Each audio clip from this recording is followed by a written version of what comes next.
जय माता दी फ्रेंड्स। माता रानी सब पर अपनी कृपा दृष्टि बनाए रखें और सबकी मनोकामनाएं पूर्ण करें। दोस्तों, आज हम रविवार के व्रत की पौराणिक कथा का श्रवण करेंगे। इस कथा को सुनने मात्र से भगवान सूर्य नारायण की हमें कृपा प्राप्त होती है।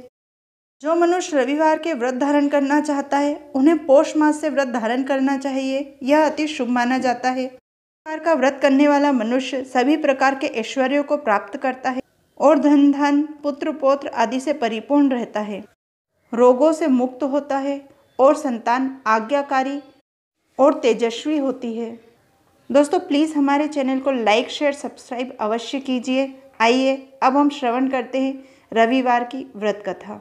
पुराने समय की बात है। एक बुढ़िया माँ एक गांव में रहा करती थी और वह भगवान सूर्य नारायण की भक्त थी और वह प्रत्येक रविवार भगवान सूर्य नारायण की उपासना और व्रत किया करती थी।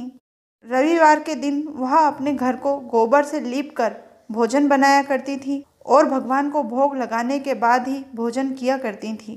भगवान की कृपा से उनके पास धन धान्य की कोई कमी न थी।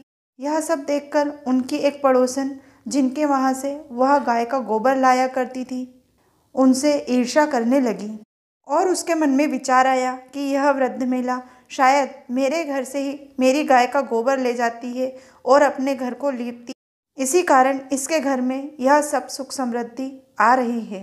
यह सोचकर वह अपनी गाय को घर के अंदर बांधने लगी।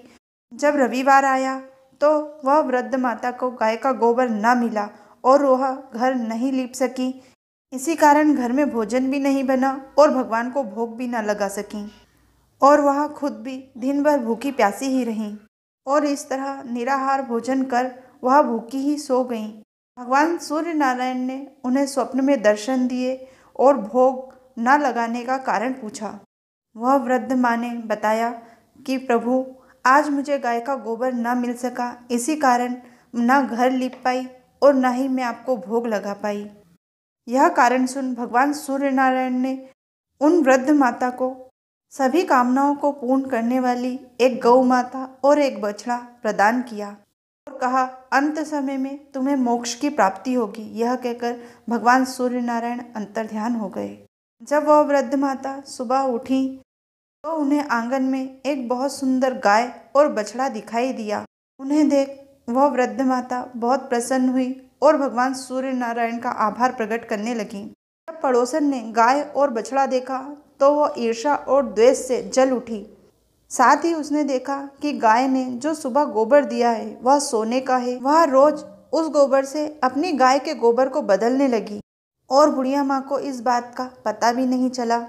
भगवान सूर्य नारायण ने देखा कि यह पड़ोसन तो मेरी भक्त को रोज ठग रही है, तो भगवान ने जोर से आंधी चला दी, जिस कारण बुढ़िया माँ ने गाय और बछड़े दोनों को ही अपने घर के अंदर बांध लिया।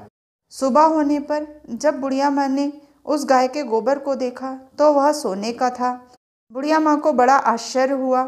अब वह गाय को घर में ही रोज बांधने लगी। इधर पड़ोसन को इस बात से जलन होने लगी और उसने जाकर नगर के राजा को शिकायत कर दी कि इस बुढ़िया के पास एक चमत्कारी गाय है जो सोने का गोबर देती है। राजा ने यह सुन अपने सिपाहियों को भेज बुढ़िया माँ के पास से वह गाय मंगवा ली। बुढ़िया माँ को बहुत दुख हुआ और उन्होंने अखंड व्रत का नियम ले लिया। उधर राजा का सारा महल गाय के गोबर से भर गया। सूर्य भगवान ने रात को राजा के स्वप्न में दर्शन दिए और बुढ़िया माँ को गाय लौटाने को कहा। सुबह होते ही राजा ने वह गाय बुढ़िया माँ को लौटा दी। साथ ही पड़ोसन को बुलवा कर भी उचित दंड दिया और नगर में घोषणा कर दी कि अब सब रविवार के व्रत का पालन करेंगे। सभी नगरवासी और राजा मिलकर रविवार का व्रत करने लगे और वह नगर धन धान्य और ऐश्वर्य से परिपूर्ण हो गया। भगवान सूर्य नारायण ने जैसी वृद्धा माँ पर कृपा करी वैसी सब पर करें। कथा सुनने वाले, सुनाने वाले और हुक्कारा भरने वाले सभी की भगवान सूर्य नारायण समस्त मनोकामनाएं पूर्ण करें। बोल दो श्री सूर्य नारायण भगवान की जय। आशा करते हैं हमारे द्वारा दी गई जानकारी आपके उपयोग की होगी। प्लीज़ इसे लाइक शेयर सब्सक्राइब अवश्य कीजिए। जय माता दी।